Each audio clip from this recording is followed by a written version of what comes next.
Roxy, I recently checked off a fall bucket list item. Oh, yeah? Did you go apple picking? I did. I know. I saw the photos. And I really liked your outfit. It was very autumnal. Ooh. No, I took care of something that I know has really bothered you, which is that I finally watched You've Got Mail. Ah, yes! Finally.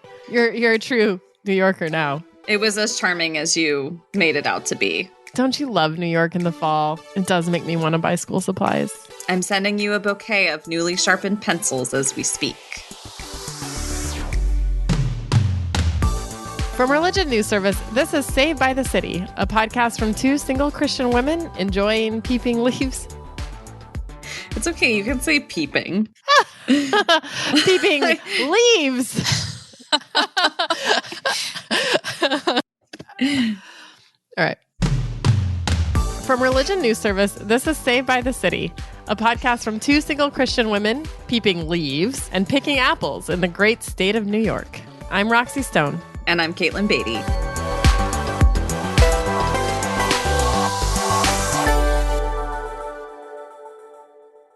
So did you really watch it, or are you just telling me that to No, I really make watched me feel it. better? No. What is Tom Hanks' character's name? Joe Fox. What's the name of the cafe they meet at on the Upper West Side? Yeah, I can picture it. Cafe Lalo on the Upper West Side. It's real. It doesn't have good reviews. Sadly. And what is Meg Ryan's character's favorite flower? Daisies. Yeah. I thought that was sweet. They're the happiest flower. So I know I've seen this movie maybe 20 years ago, and at the time I thought it was boring, but I was actually really touched by it this time. Oh, you had seen it before?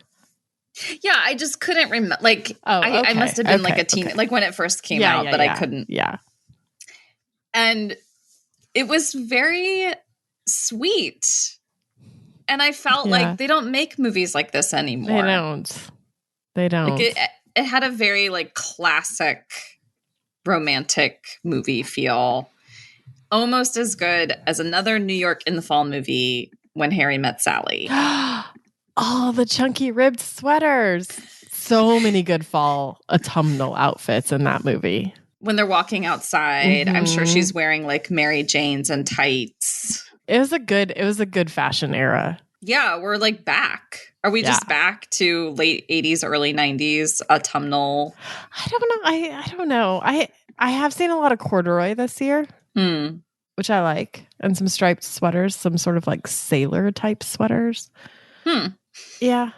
The lug I don't soles. know. I feel like right now we are like just mashing all the decades together, you know, because I see people be like, the 90s are back. And then I'm like, I wore that in the 80s. And then there's also like early 2000s. The low cut jeans, which thankfully I haven't really seen. Yeah, I feel like that was overblown as a comeback. The fear. Yeah. We were all like, please God, no, it never happened. I did try on flare jeans for the first time last week in like at least 15 years. They actually looked pretty good. I have always said flare jeans are a flattering jean. They are so... They make you look tall. You're already tall. Flattering. They hug in the right places. They're so much more flattering than the baggy wide leg. Yeah. They're a good jean. I remember when I wore them in the 90s and my mom was like, I remember when I wore those in the 70s. That's exactly what my mom said. Oh, those are coming back. I used to have jeans like those. And now here we are. Kids, it's all 20 years cyclical. later. There is nothing new under the sun. But When Harry Met Sally is my favorite rom-com of all time. I think it's really funny and clever. It is. It also includes Billy Crystal is perfect. Meg Ryan is perfect. She's at her height of cuteness. It's such a good movie. It really is. And they've got, you know, those like interstitial, like the couples telling their love stories. It does include a very familiar message about men and women that undergirds one of the biggest tropes in sexual politics of the last 40 years. I'm sure you know what I'm talking about. I do. A lot of our listeners know what I'm talking about. Billy Crystal, he says it in the car at the beginning. You realize, of course, that we can never be friends. Men and women can't really be friends. Because the sex part always gets in the way. Because the sex always gets in the way. And at some point she says... Not true. I have a number of men friends and there is no sex involved. No, you don't. Yes, I do. And he's like, no, you think you have guy friends. But and she's like... You're saying I'm having sex with these men without my knowledge? No, what I'm saying is they all want to have sex with you. They do not. Do too. Yeah. Basically, the sex will always get in the way is his big... Because no man can be friends with a woman that he finds attractive. Argument. He always wants to have sex with her. I've spent a lot of time thinking about this over the years because I have had a lot of guy friends. In fact, for a long time, I thought I was somebody who really mostly had guy friends. You know, I always thought of myself as like, oh, I'm just better friends with the guys, which... But isn't that kind of a cool girl thing? It's a cool girl thing. It's also like I've realized it's an internalized misogyny where you think that guys are actually cooler to be friends with because you've absorbed all of like the bad stereotypes of what female friendship is. Right. So in some ways, I believe Billy Crystal Harry more now than I did when I first saw the movie, but I still think it's problematic for a lot of reasons, including the idea that like men just can't get over their sex drive and that it's always the men who are like beset by sexual desires and women are just sort of like la la la la la going through their life with their innocent Meg Ryan personality. Yes, this is a generalization, but it seems more common among women to say, of course men and women can be friends. Like, stop sexualizing everything. Right. It's more stereotypically male to say, like, let's be realistic. We're sexual creatures. If there are two attractive people who get along as friends, they're probably sexually attracted to each other, and therefore we need really strict boundaries. But what I also hear you saying is that this kind of dichotomy forgets the fact that actually women have sex drives too and could be attracted to men who they are friends with. Right. I mean, I think that, you know, this didn't really get talked about in the movie that I remember, but I feel like the stereotype is what gets in the way of male-female friendship is the guy wants to have sex and the girl wants a relationship. Like, so there's like an inability to be friends because they both actually want something more than friendship. Oh, right. The woman doesn't just want friendship either. Right. She wants a committed romantic relationship. I see. Yeah. And so there's always like this unspoken desire on both sides, you know? I think both of those are unhealthy stereotypes, but I also think like there's truth in them too, because I do think like, at least I do feel like when I talk to a lot of my single female friends, like there is a lot of frustration with it. Does seem like guys just kind of that we go on dates with, like they just want something really casual in terms of like wanting sex. And then, you know, women are like, we're looking for something more committed. So, and also I feel like I've been hearing that for like as long as I've been sexual creature since puberty. I feel like I've been hearing that like, don't give guys sex because that's just all they want and then they won't commit to you. Right. You know? Right, of course. But you're saying there's maybe some truth to the stereotypes. There's truth, but they're also like incredibly limiting and they're not universal. Right. I don't think you can draw rules around them, you know? So with When Harry Met Sally, since I brought that up as an example, we're talking about two single people who are straight, who are spending time together, who enjoy each other. And the dynamics we've been talking about would, from a stereotypical standpoint, come up in that story, as they did in the movie. And as I'm sure they do. And they do in the movie. I mean, one of the things that the messaging of Harry, this idea that like the sex always gets in the way because the guys always want it, like it reminds me a little bit of the kind of thing I heard in youth group or the kind of thing that even like drives the Billy Graham rule. Which is that like men just can't be in a relationship with women or even in the same room as a woman without thinking about sex. I do see the connection. I will say I've never heard the Billy Graham rule applied to two single people. Like the Billy Graham rule, in my estimation, is about protecting a marriage or protecting that relationship. Right. Yeah, I agree. I think it's just that the thing that reminds me of it is that messaging that it's just that men are just so driven by sex that there's not an ability to have a relationship with a woman that doesn't have like an element of sex. Yes, the connecting point between the Billy Graham rule and the Billy Crystal rule, Ooh, if you will. Well done. Is that they're both operating from an understanding or like an anthropology of men that says men are inherently sexual. Men can't relate to women in a non-sexual way. In Billy Crystal's case, it's like, we can't just be friends. In the Billy Graham case, it's we can't be seen alone or we can't spend time alone because I will be attracted to you and something bad will happen. Right. So then the jump is like, if you're a single man, you can't be friends with women because you want to sleep with them. And if you're a married man, you can't be friends with women because you'll want to sleep with them. So there's just no male-female friendship allowed. Yeah, I guess I'm thinking back to like my social group in my mid to late 20s where like groups of men and women would hang out. And I'm sure individual men and women who were single would hang out as well. But there was always this little buzz or spark of like, yeah, but is he going to ask her out? Is he going to pursue her?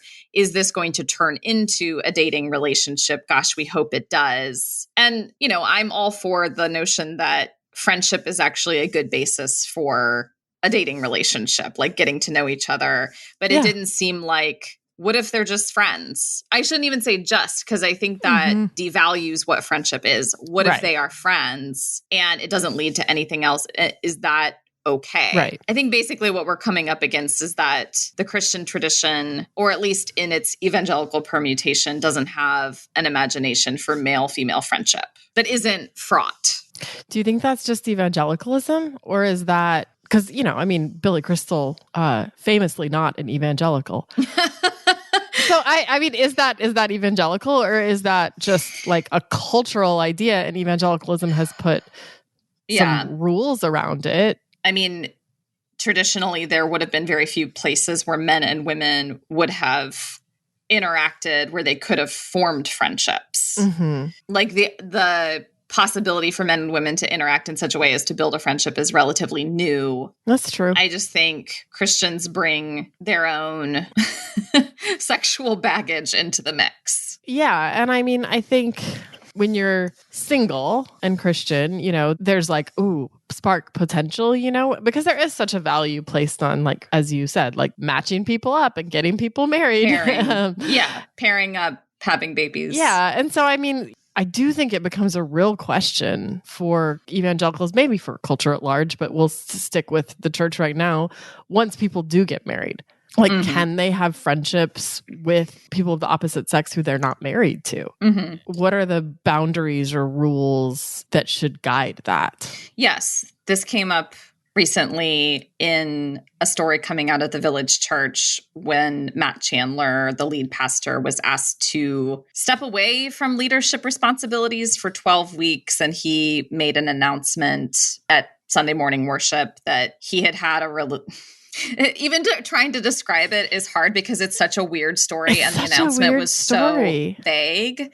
Yeah. Essentially, he was messaging with a woman who wasn't his wife, Lauren. According to this announcement, like, both spouses knew about this text exchange. He said it wasn't romantic or sexual. Yeah. Nonetheless, it was on Instagram. I believe it was Instagram DMs. Church leaders or elders felt that it was unwise and it warranted this disciplinary action. There was some coarse joking, he said. Coarse joking. Yes, which I'm like, just tell us what it was.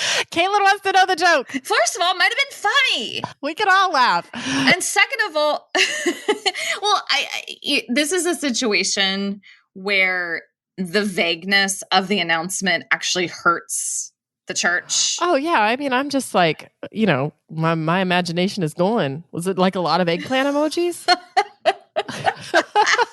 Peach emojis, even worse. I don't know. My response to the story was either this elder board or church leaders are overreacting to what, to me, kind of based just on this description, sounds relatively innocuous, Or there's so much more to the story that they are not letting us in on, that in fact, maybe this is the tip of the iceberg and this disciplinary action was the right call. We have no idea. You said tip. Oh my gosh. I said tip of the iceberg, not tip of... I know, but not tip of the eggplant. I am just... This is what happens. Our minds go to this place where then... So this was definitely also my reaction, that this is super weird and it's either overblown or undertold. And if you were a betting woman, what would you bet on? As a journalist, I would say there's more to the story that needs to be uncovered. Yeah. Even if the more to the story is just like, why frame it this way? You know, and why make a super big deal and disciplinary action around it if this really is all that it is? And if this is all that it is, are we making male-female friendships out of bounds? Right. I mean, yes, the fodder following the announcement was precisely those two camps. Like, This is kind of a no-lose situation because there's either more to the story that's really concerning.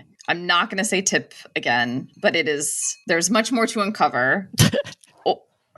Okay, uncover. Come on. Are you thinking about sheets? Yes, of course I am. What? Wow. I can't say anything without it sounding sexual. That's just my lot in life. Okay, or... Unearth? Yes. Either... there's so much more to the story to unearth and dig up, or these church leaders are communicating that men and women cannot be friends if they are married. It's just out of bounds. You cannot have a rather innocuous text exchange with someone of the opposite sex, that in itself is a problem or sinful. Like such a big problem that the pastor has to step down. A really big name pastor. Which is why, as a journalist and a betting woman, it doesn't make sense. They knew that there would be a media firestorm. Yeah. It doesn't seem the attention and blowback if it is truly an innocuous texting thread that included some coarse joking. So before we slip even further into... I feel like rank speculation is what we're moving toward, and I don't quite want to go there. So before we do...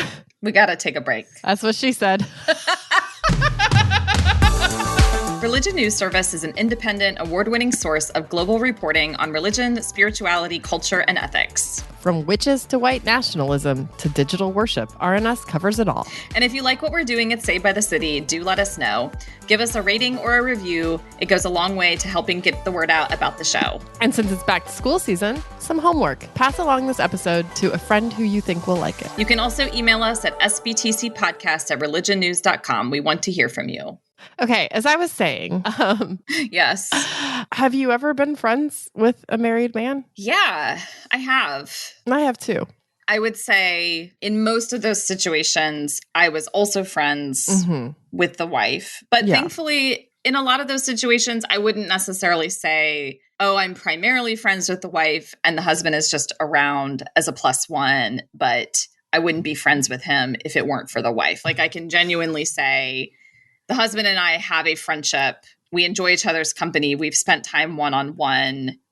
There's trust. I'm also friends with his wife, but it's not like there's concern around my spending time with him one-on-one, like going to see a movie together, or I'm just thinking about our friend Tom, which we can be assured he and or Alyssa is listening to this. Hey, Tom and Alyssa. Hey, guys. You know, Tom and I have done lots of stuff, just the two of us, and it's fun. And he is someone I cherish as I don't mean this to sound overly spiritualized. The framework I have for it, though, is like a brother. Yeah. Like a brotherly affection that is clearly, in my mind, platonic affection. Which, side note to come back to later, is actually theologically the way that we're supposed to view one another as Christians. So that's a good thing. Yeah. And there have just been a handful of other men in my life like that who are married and who I think of as a brother. And I think I cherish those relationships because I feel like there is trust extended. And in a cultural or church environment where there is so much over-sexualized, it's really nice to feel like I don't have to worry about that here. It doesn't mean I don't have boundaries, but I have boundaries with everybody. You know, boundaries are good across the board. It just feels safe. I mean, I have a lot of thoughts on this. I have had several experiences, and they've been varied. When I was married, I had quite a few male friends, and often people I met at work that then, you know, a friendship formed. And that felt different than it feels now to have male friendships as a single woman. So I think obviously that plays a part. And actually one of my really close friends, he was single when I was married. And then when I got divorced, he was engaged. And that actually did become really difficult. And I think it was hard for his fiance, and she wanted us to put some distance between us. And I understood that. It was really hard. And I think once they were married and they'd been married for a little bit, like we were able to have a little bit more of a friendship again. And I had someone else, a good friend, when he started dating somebody, she asked that we not hang out as much. Did she ask you directly? No. Or did she kind of, she told her fiance? Yeah. I don't. So what you're picking up on is a feeling of being threatening to, you know, a man's fiance or wife who you knew in a previous time, but now that he's coupled. Yeah. And to be clear, I'm talking about two different people. That happened twice. Like once, you know, once with a fiance and once with a girlfriend. But yeah. It sounds like it's just an acknowledgement that, and I've thought about this, not with my married guy friends, but with single guy friends, which is that when one or both of us starts dating, why does it feel like the friendship is different? Yes. And if the friendship feels different, does it mean that the entire working theory of this episode is not actually, it's a little more complicated, and that at the very least, that friendship, while it's not sexual, it's not overtly romantic, it is fulfilling an emotional need or connection that actually when you're dating or married, that should be the primary emotional connection. Right. Yeah. I think that's fair. One of my best friends, who continues to be one of my best friends, I knew him before he was married. And then once he got married, our relationship did change some. Like I wasn't as much of like, you know, the go-to person to talk about a lot of things. But also I became really good friends with his wife. You know, I actually would like hold that up as a great model of a male-female friendship where I was friends with him first, but then I became friends with his wife, and I'm like a godmother to one of their kids. And our relationship is not what it was 10 years ago, but it's still a good friendship, you know? Yeah, that is a really good story of how a friendship can change, but still weather those changes. It's just, it's great to not feel like a guy friend ditches you. Right. Because of pressure from his fiance or wife, because then it does seem to put you into this temptress. Well, maybe not. I don't know. I understand from her perspective. Yeah. Like, I don't love the idea of my husband having really intimate conversations with his friend who's a woman. So emotional intimacy is real, y'all. You know, I especially understood it because those relationships were very new. And so I think there's levels of insecurity. They're not insecurity in like the bad way, insecurity in like the real way of like, you just don't know where the relationship is going to go yet. And right. So I understand it, but it was hard. I also think, you know, pivoting a little bit from those specific relationships, I've had a few friendships that happened after we had dated. So we dated for a little bit, didn't work out, decided to be friends, and actually stayed friends. Wow. Yeah, which I think is hard to do. Did you say just friends? Okay, I don't want to go there. It's complicated, right? I mean, I can honestly say I have not been able to remain friends with an ex-boyfriend where romantic dynamics weren't lingering. Here's what I will say.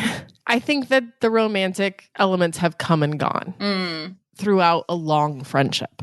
And it is very clear to me that like those friendships are never going to become like a marriage, you know, like they're not. I think it's honest to acknowledge that like you can still be attracted to someone and you could even have like sexual desires for someone and those can be fleeting. And that doesn't mean that you necessarily want to be in a relationship. And that doesn't mean that you have to act on them or that they're totalizing. And I think that's maybe what I feel like the When Harry Met Sally, the Billy Crystal rule and the Billy Graham rule do is they make sexual desires totalizing. Like that's it. Oh no, you were sexually attracted to this person. That's it. Run away, stay away. There can be no other kind of relationship. Like you can get over those things. You can feel them and then move on. And I just think we like, it's honest to say that you can feel them, but then that doesn't have to be it. And it doesn't have to mean that there's no possibility for any kind of friendship there. Yes, the sexual desires don't have to be totalizing. Also, when you spend enough time with someone, you realize like they're not always going to be attractive to you and they have some real flaws. Like very and much. they can be annoying. Yeah. You know, like a friendship.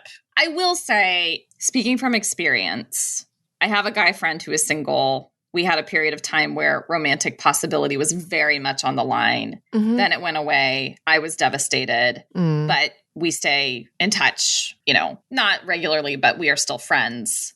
I don't like the feeling that every time we see each other or spend time together, that spark or possibility is still on the table, but it's never going to really, I know, or I believe it's not going to really result in anything because this is where the phrase guarding my heart is coming to mind. Yeah.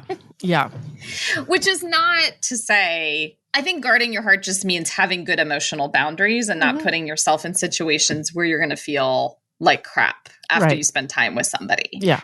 Gosh, I mean, here's the thing. All of these scenarios are complicated. Yes. And they're different. I mean, I wouldn't put myself in the situation you're describing where you're like, I need to guard my heart. Like, that is a different scenario because you might want something, you know, to happen. Right. And so you're going to have to approach that differently than like the friendships that I'm thinking of. I really don't want them to go anywhere. Like I really don't.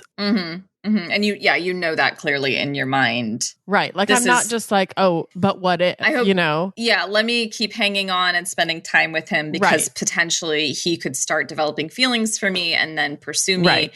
And by the way, all of this feels so lacking in agency for women. Almost like we're just hoping that one day, like I'll keep showing up to be his friend, but gosh, I hope one day that he sees that I could be so much more than a friend. And it's like, why are we giving men all this power? Give me a break. So that's what I mean when I say that there's two sides to that message of like the sex always gets in the way. It's also like, so for the men, it's the sex, and for the women, it's this desire for romance. And it's like, maybe it's flipped. Could be. It could be. You know, and all of this is to say, like, this is straight male friends. Like, wait, you have sexual tension with your gay friends? I don't, and that's what makes that great. Yes.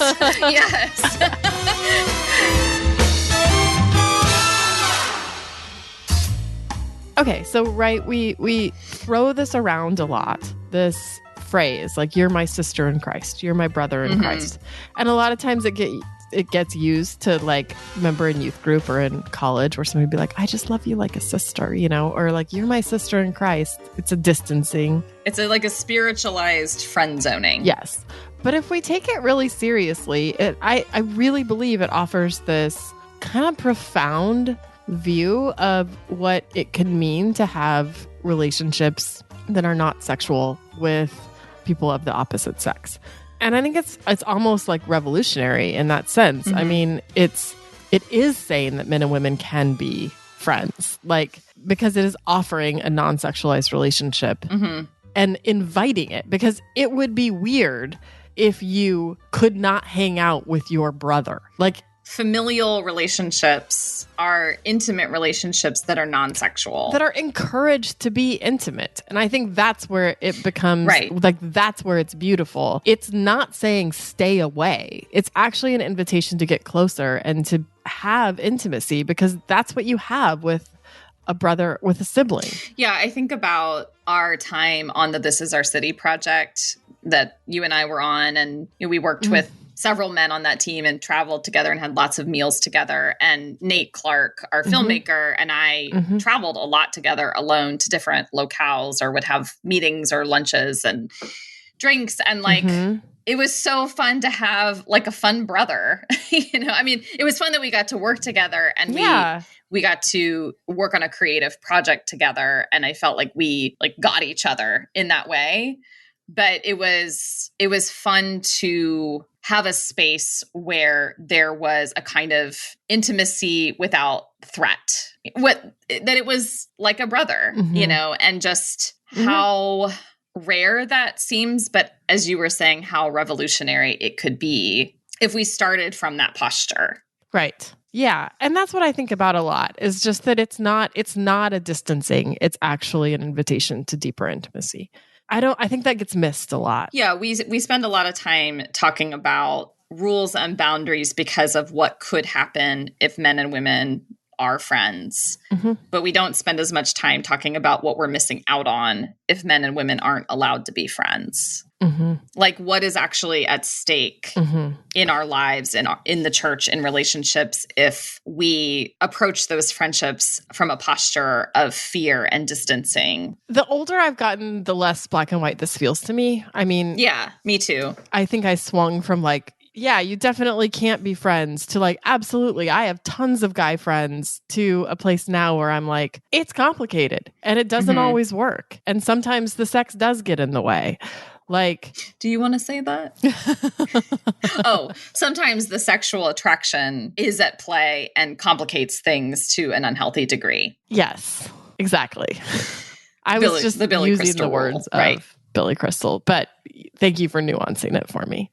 Which is why I totally resonate with the sense of, no, it can't happen. Yes, it absolutely can happen. Don't be legalistic. To actually, a lot of this is based on context. It's based on trust. It's based on story, how long you've known each other. It's based on the fact that there are men that I am absolutely not attracted to, and I don't think that they are attracted to me either. And there are men I don't feel safe with. Like, I would not want to be friends with them.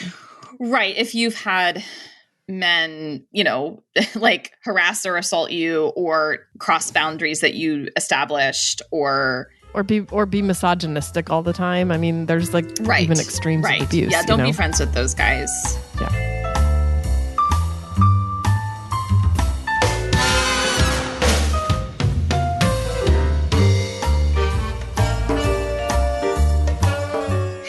Think about the fact that there probably are men who really have significant issues to work through with women.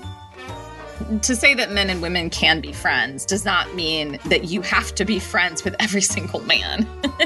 It just means that using wisdom in particular contexts, this is a possibility, and it can be very life-giving.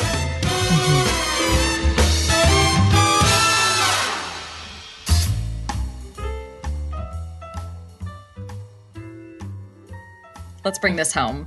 Let's bring this to completion. I feel like we're rounding third base. Let's get to home base. This is why female straight friends are not possible, because they too sexualize everything. How do we bring this to fulfillment? I just want to make sure that we're both satisfied.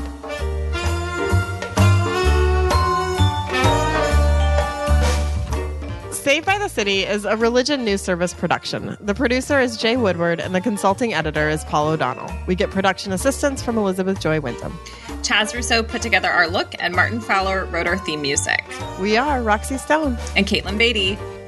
Thanks for listening.